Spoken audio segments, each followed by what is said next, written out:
I vividly remember the day I left my hometown. It was a crisp autumn morning, and the air was filled with the scent of fallen leaves. I packed everything I valued into my old pickup truck, determined to start fresh, far from the painful memories. Leaving wasn't easy, but it was necessary. Betrayal and deceit had ruined my life, and the only way to heal was to distance myself from those who hurt me. After hours of driving, I found a quaint, sleepy town that seemed perfect for a new beginning. The locals were friendly, the pace was slow, and the town had a charming appeal. I discovered a small, rundown gas station and garage that had been on the market for years. Seeing its potential, I made a low offer, which was surprisingly accepted. This property became the foundation for rebuilding my life and business. One Saturday afternoon, I sat quietly in my favorite tavern, enjoying the peace. This tavern became my sanctuary shortly after moving here. I bought the local gas station and repair shop at a bargain price, seeing its untapped potential. The previous owner was eager to sell after it sat on the market for 2 years. It was the perfect place for a fresh start, helping me leave my past behind. The first thing I did was build a large retail store facing the gas station to supply the town after the only grocery store closed at 7 p.m. I moved the tanks so the pumps were visible from the store, which left plenty of parking spaces for customers. The store was busiest from 7 p.m. to midnight and was open 24/7. The garage at the back of the lot was open from 8 a.m. to 5 p.m., 5 days a week, with special projects on Saturdays. Although the bar was initially upset when we started selling basic liquor, it eventually provided a good income and created needed jobs in the community. The business became very successful after restructuring the store's internal merchandising, thanks to a woman I hired. It quickly repaid the equity loan and required doubling the staff due to high demand. On Friday and Saturday nights, we sold lots of junk food to bar patrons, and on Sundays, we sold plenty of cold beer at reasonable prices. I was sipping a double shot of Jack Daniels with ice water and lemon, having just finished replacing the steering column in an old truck, a family heirloom. It took me 8 months to find the part and fabricate some fixtures. His family had driven this truck since the 40s, and he had no plans to stop. If he could, he would be buried in it. 4 to 7 was the best time at the bar since most regulars had already had dinner. In a couple of hours, the place would be filled with a musical crowd. Farmers brought their daughters for after-work fun. In my 6.5 years here, I built a solid reputation and made many friends. The locals looked out for each other and kept me informed of anything unusual. I came to the bar once a week, always on Saturdays, for a drink before heading home. It was my quiet time to gather my thoughts. I saw them walk in and wished I hadn't. They ruined a perfect day. The woman was my ex's twin sister, and the young man with her was once my son. It brought back memories I didn't want. I realized you can't see evil when you live with it. The boy had grown up and looked more like his biological father. This proved the truth always comes out. Why were they looking for me now?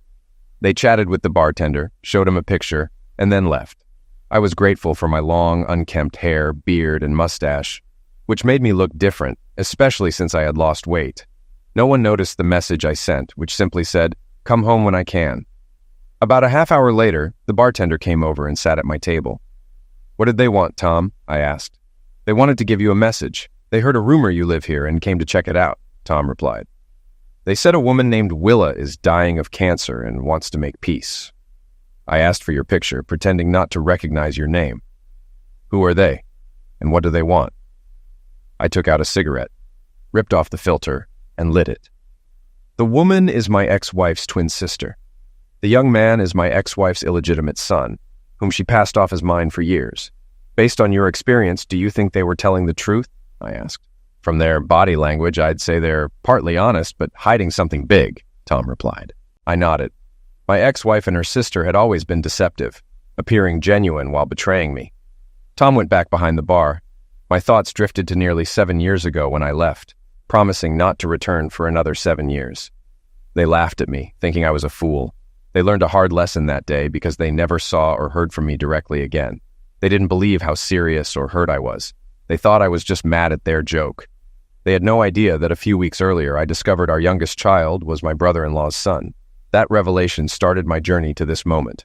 A family member who had seen Willa and Tammy, the evil twins, betray me too often, provided the proof.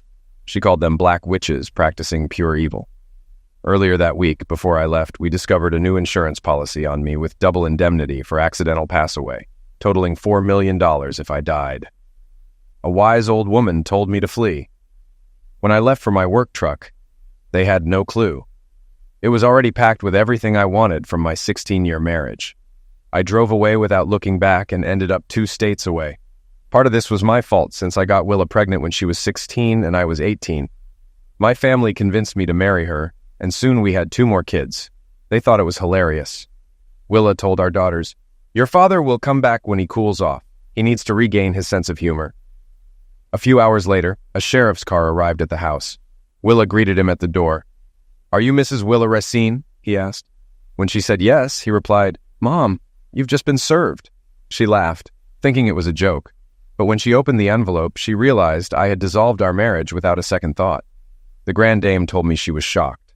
My attorney listed all our assets and liabilities, including a DNA report showing the affair lasted a year. The divorce petition included details, receipts, and photos from their hotel meetings. In the envelope was a letter revealing I was suing her husband for child support, infidelity, and defamation. Their laughter stopped. The joke was no longer on me. I had the last laugh. Their joke was that I was only good for making money. Everything I touched seemed to turn to gold, so Willa and the kids were spoiled and never needed anything. Later, Willa found out I had sold 3 of our businesses, paid off all debt, and sold our 2 apartment buildings for a profit. I canceled all credit cards, removed my name from bank accounts, and signed over my half of the house to her. I took half our worth in cash, reducing our cash flow from $10,000 a month to 0. Willa's sister learned the cost of using me. My attorney froze their assets before they got the subpoena, leaving them broke after the divorce. My attorney called Willa in after the divorce and reimbursed her for 1/4 of their losses. "Why would he do that?" she asked. My lawyer replied, "For him, it was never about the money. It was about principle. He hopes this money gives you a chance to start over and learn from your experience." Willa refused to agree to the divorce without speaking to me, leaving us legally separated but not divorced. I had no need to talk to someone who lied to me for years. She had to work for the first time, learning that money disappears quickly without income. I had my attorney forward important mail to a rented FedEx mailbox, which was then sent to my work address weekly. I did this knowing that Willa and her sister loved to manipulate and plan revenge. I knew they would eventually try to get back at me. It wasn't a question of if, but when. Their family didn't believe in leaving things be, and my absence would upset them. The longer this went on, the worse their payback would be. They wouldn't let it go easily. Until now, I thought I had succeeded in escaping. With Tammy's appearance, I realized their game wasn't over. I finished my drink and left through the back door, in case they were watching the front. I crossed the empty lot behind the house and walked around the block to my pickup. As I was unlocking the door, a man approached and said, "You're a hard man to find, mister." "Arthur, Seth Racine, no doubt," I said. "How do you know that? My name is Peter Edwards." "Your oldest daughter, Connie, is my wife," he replied. "That could be a blessing or a curse," I said, "if she acts like her mother, so why are you here?" "I came looking for you," he said. "Some things need to be settled." "That would be the case if your mother-in-law would just sign the divorce agreement," I said. "What divorce agreement?" Peter asked in surprise. I told him to follow me. We drove through town, then onto a long driveway leading to a farmhouse. Inside my home office, I showed him the divorce papers and let him make copies. Peter didn't need to know that I didn't live there. I had built it for the grand dame, hoping she would eventually leave her old home. Peter was a pleasant-looking, confident, and seemingly educated young man. I wondered if he was who he claimed or part of Willa and Tammy's scheme. He used my Wi-Fi to download files onto his laptop. All important records were stored there, with a master copy in a safety deposit box. He was interested in a copy of the sheriff's report Willa signed when served with the summons. He managed to print a damaging letter from Willa's attorney to mine, acknowledging the agreed property division, but refusing to finalize the divorce without my in-person meeting. While Peter worked, I observed his expressions and saw that he was learning new information. My paperwork contradicted what he believed. "Do you think Connie knows?" Peter asked. "That's something you'll have to find out," I replied. "Here's a question for you. Is Willa really dying of cancer?" "Who told you that?" Peter asked. "Tammy and Seth told a bartender that today. But I know Willa is fine. She's in a common law marriage with her former lawyer and is expecting his second child." Peter said, "She's the one who asked me to find you to start the divorce. She claims it's necessary so she can remarry." He called his wife and put it on speakerphone so I could hear. "Connie, Did you know your mother lied about the divorce not being finalized? Peter asked. What are you talking about? Connie replied. Mom told us Dad abandoned us and cleaned out whatever was left before leaving town. If it wasn't for our stepfather, we wouldn't have survived. I'm sending you the legal file, said Peter. Read it and contact me as soon as possible. While they talked, I grabbed 2 bottles of Bud, opened them, and put one in front of him. Why didn't you tell my daughter you found me? I asked. Connie and I have only been married 2 years, and we just had a son 3 months ago. For now, I'm not going to tell anyone I found you, Peter said. Everyone thinks I'm investigating a case. He showed me his badge, confirming he was a police officer for the Paradise Police Department. I checked the department's webpage on my laptop, proving he was telling the truth. It was the accident report from a few months ago that led me to you, Peter explained. Connie wrote a report on your disappearance, which was forwarded to the wanted list.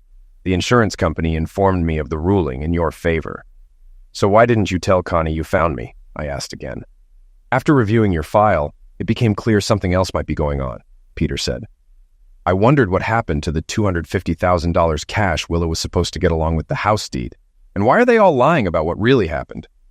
Yeah, sounds like I've been fed lies too, I said as his phone rang. It's my wife. I'll put it on speaker, Peter said. Please keep it down. Hi, honey, Connie said. Where did you get all this from? Is it true? We've been lied to for years. Seth doesn't know his origins, and neither do I. My sister Karen will be shocked. Mom chastised her for defending Dad. They don't speak anymore. This story contradicts everything we've been told. Mom and Auntie gave Dad no choice. They've been manipulating his life for years. What bothers me is that the divorce isn't finalized because Mom won't sign it. What's really going on? It's true. I got the information from your father's lawyer's widow. I had to go out of state to find her. Her husband kept duplicates of all his records. From the paperwork, it looks like your mother was served with a divorce petition the same day he left, Peter said. I wrote a note for Connie to talk to her great-aunt Josie if she was still alive. Peter nodded. Pete, it's crucial to find my father now, Connie said. He deserves to be free of Mom and her schemes, at least to finalize the divorce. What happened to the money she got? Why did she have to sell the house if it was hers? The more I look into this, the more I wonder what's going on and why she planned to sue him for desertion as soon as she found him. Ask my sister to watch our son a bit longer, and you talk to Aunt Josie about what we found. Maybe she'll open up, Peter said. This must stay between us for now. It looks like there may be serious fraud. Why has your mother been slandering your father for years? I'll need to talk to the district attorney. The $250,000 cash disappeared once it reached your father's lawyer.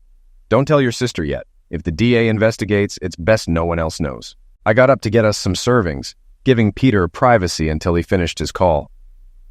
Why do you want Connie to talk to Aunt Josie? Peter asked. Josie gathered all the information about Willa and George's affair, I said. She never married but watched over the family like a mother, raising her only daughter. Being a single mom changed her perspective.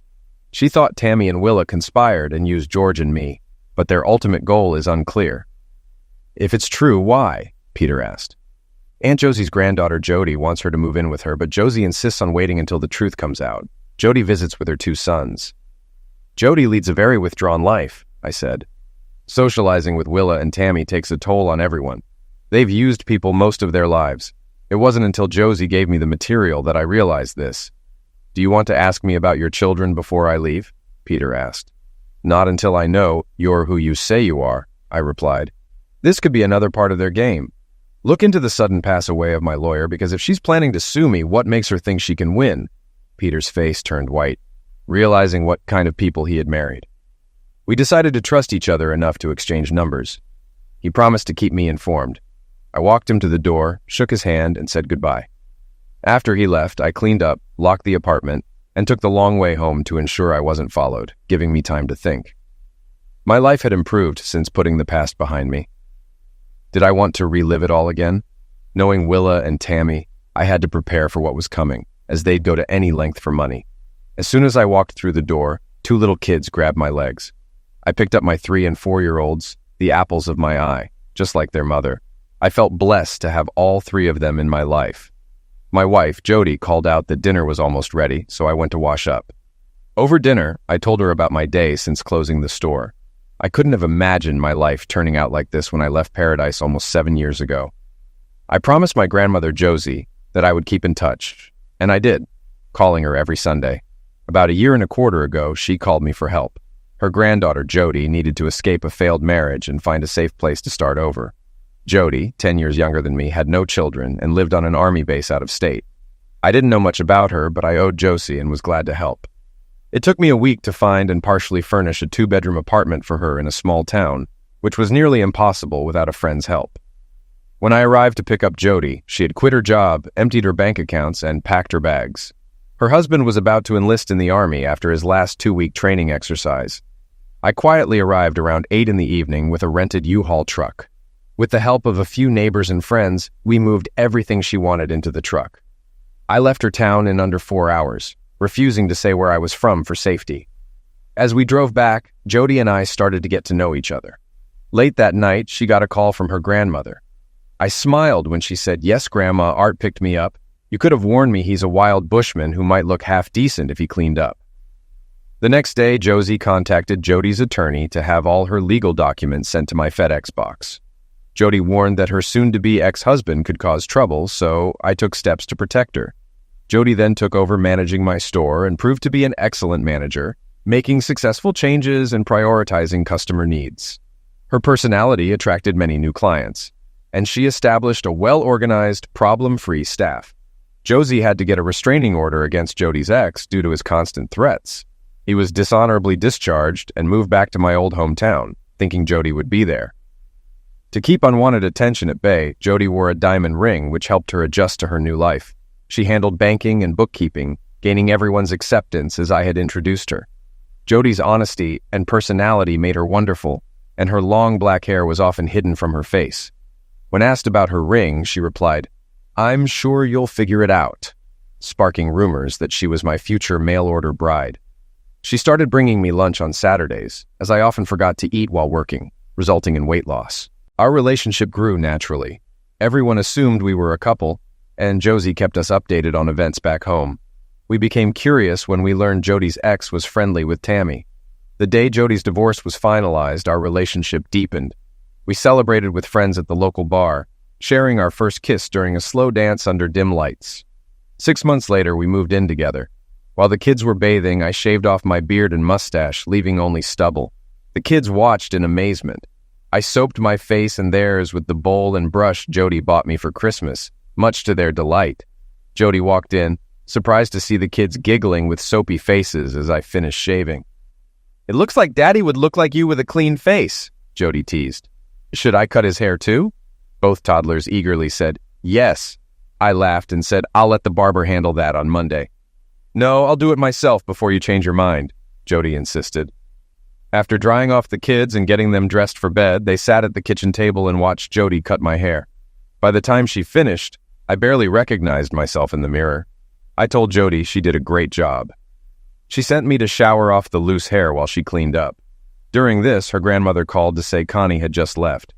Jody believed her grandmother was ready to confront the family, straightening things out. Connie learned that my 3 children were supposed to receive $600 each per month from annuities I had set up for child support, but they hadn't received any of it. The next week, I endured jokes from everyone about my new look. People asked Jody if she had to blackmail me into joining normal society. Jody humorously replied that I had promised to bathe at least 3 times a week.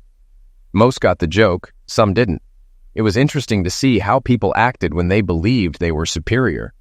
Bird of Paradise informed me that I would be sued in civil court for child abandonment, desertion, and back child support. Jody and I found this amusing, thinking a judgment would lead to a collection service trying to find me. When the mailman broke the news, he also found it funny. His boss and the DA hired an attorney to represent me, using my situation to piece things together. Peter estimated that Willa and Tammy had stolen over $48,000 from each of our children. They re-examined my former attorney's sudden pass-away, turning it into an open criminal case. Jody's ex-husband became a person of interest. If the findings were true, Willa and Tammy faced 7 to 10 years in prison, and Willa's former attorney, now her common-law husband, could be disbarred. The lawyer they hired for me would be paid by them, and I needed to stay hidden to help build a stronger case. We had a few weeks of peace. Then Josie called Sunday night, informing us that paperwork would be filed on Monday. She emailed me everything she had collected over 7 years, including notarized statements, videotaped conversations, and names of attorneys for a countersuit. A $2 million accident insurance policy caught my eye, explaining some missing money. Jody found out it had been purchased 6 months before I left. We spent half the night forwarding information to the DA, certain this was a setup to lure me back. The next morning, Jody called the recommended attorneys and picked one, sending them everything along with a retainer.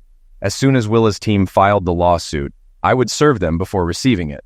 On Friday morning, Jody called me. Josie was on her way with guests, having left Thursday night and stayed overnight at a hotel. This indicated things were heating up. Jody and I decided to close the store on Saturday and have a long weekend with family. Peter was riding with Connie and their son. All Connie knew was that they were visiting Jody. Around 7 p.m., we saw a Ford Explorer and Escape pull up in the driveway. 4 adults got out of the cars. Jody noticed my concern and took my hand. My truck was hidden in the garage, so no one knew I was there. "Who's that with Josie?" Jody asked. "That's Peter, his wife Connie holding their baby, and Karen, my second oldest," I replied. "Are you ready for this?" "As ready as I'll ever be," I said. Jody, holding our youngest, opened the front door. We all came out to greet our guests. Karen burst into tears upon seeing me. I handed my son to his great-grandmother and hugged Karen tightly. Connie handed her son to Peter and joined us. My daughters had grown into lovely ladies, and seeing them together was unforgettable. "Good to see you again, Peter," I said, shaking his hand. After introductions, Jody served a huge dinner. Beef shoulder, mashed potatoes, gravy, scones, Yorkshire pudding, string beans, and hot apple pie for dessert. After the kids settled, we started discussing everything. "First of all, Art, is it okay if I call you Dad?" Peter asked. I nodded. "Then, Dad, the DA believes Jody's ex's car was involved in your lawyer's accident. We're doing a paint comparison with the current owner's car. If it matches, he'll be charged with manslaughter," Peter explained. "The fire that destroyed his office the same night was treated as arson. He was seen in the background on video.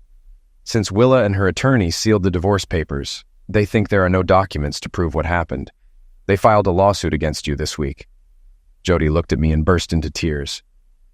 "I always thought you were overprotective when you moved me here, but now I see you weren't.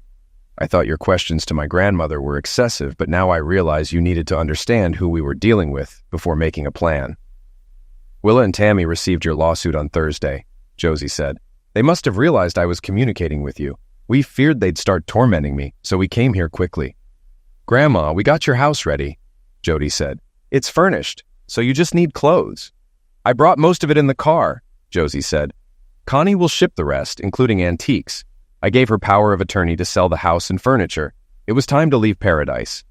I'll drive back with Peter and Connie and rent a truck to haul everything out," I said. "It's time to see if our suspicions are correct." "What suspicions?" asked Peter. "The lawsuit against me is a ploy to lure me out," I said. "With $2 million in accidental pass-away insurance, it's clear my former attorney's pass-away was a test." Peter, Connie, Karen, and Josie's faces turned white as they realized the truth. "They were planning your pass-away, Dad," Connie said. "You knew it before you left town." "I had a good idea at the time, but even my lawyer didn't believe me," I replied with a broad smile. He experienced firsthand that I was right. Peter excused himself to make important calls. This gave my daughters, my wife, and me time to catch up. Jody found pictures of me from when we first met. Both daughters admitted they wouldn't have recognized me. When Peter returned, everyone fell silent. "Willa will be taken into custody after the holiday," Peter said. "We can hold her for 48 hours before charging her with 3 counts of theft for stealing annuities from her children." "We'll slow down the process so she won't get a bond hearing immediately," Peter explained. "Dad, if you can fly in on Wednesday, rent a U-Haul and visit some old places to get noticed. Tell anyone who asks that you're here to pack Josie's things. This way, Willa will have to communicate from jail. The district attorney confirmed your suspicions were right. We'll have police protection for you at Josie's house until everything is resolved." "Peter, are you using my children's father as bait to lure out my cousins?" Jody asked. "What assurance do I have that he won't become a sufferer?" I looked at Jody, and she saw my determination. "Damn, you'll do it without hesitation, no matter what I think," she said. Jody knew me better than I knew myself. "Jody, Art has always been like that. That's why I called him to save you from your ex," Josie said. Art never asks anyone to do what he wouldn't do himself. He wants to rid us of those witches for good. My only fear is Art going back into danger, Jody replied, smiling. If Art were a boxer, he'd be a world title holder, Josie said. He's fast on his feet and can outthink them. Willa and Tammy have no idea he knows anything. Ladies, relax. I'll be in Peter's hands, I said. If anything happens to me, remember he'll have to answer to Connie, my daughter. Peter just nodded, knowing the risks of my return to paradise. Later, while the women were deep in conversation, Peter and I talked.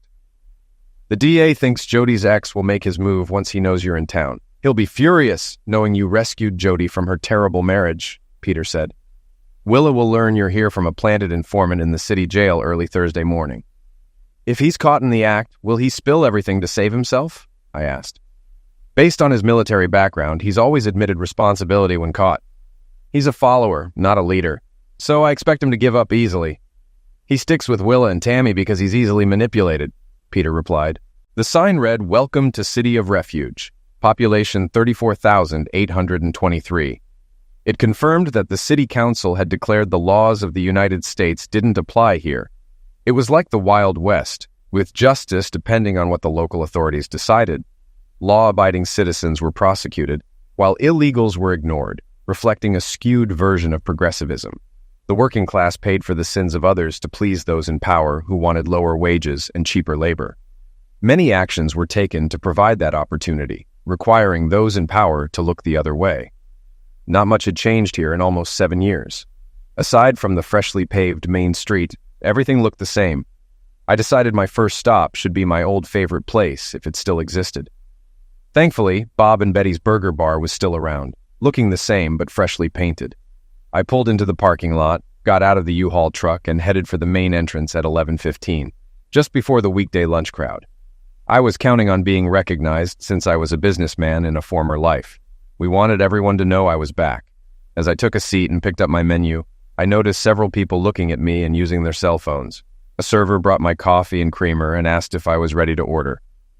Is Wednesday's special of meatloaf, baked beans, and garlic mashed potatoes available? I asked. How do you know about that? The server inquired. It's for regular customers and not advertised. Tell Jack that Art wants brown gravy and fried onions with the meatloaf, I said. The waitress looked at me like I was crazy. I stood up and said, Never mind, I'll tell him myself. I walked through the swinging doors into the kitchen, with the server following and shouting my order. Jack turned and looked at me. You dumbass, Jack said with a smirk. You're a few weeks early. Welcome back, old friend. Susan, bring Art's coffee over here so we can catch up while he eats. Jack, the son of the original owner, never changed the name. We'd been friends most of our lives. We chatted until just before rush hour. He asked a staff member to get his wife to join us, giving us a chance to talk about important things. Art, you should know that after you left, the wife ended her friendship with Willa and Tammy for good. She didn't like what they did or said about you and the kids. Jack, a few things are about to happen. Last night, there was supposed to be an arrest that, if things go right, will trigger several events like a row of dominoes, I explained. Connie's husband, Peter, works with me. That's why I came back early. Jack looked at me seriously and said, He's a damn good cop and an honest man.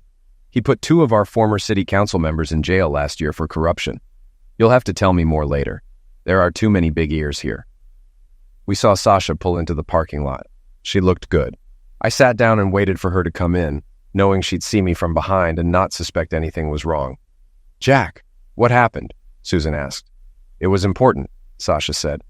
When she saw me, I stood up and turned to her. Sasha, my little sister, had lost her temper. Her older, meaner brother was home. I hugged her tightly like it was just yesterday. It took her a few minutes to calm down. Jack asked the kitchen staff to leave us alone for a few minutes. Do Mom and Dad know you're back?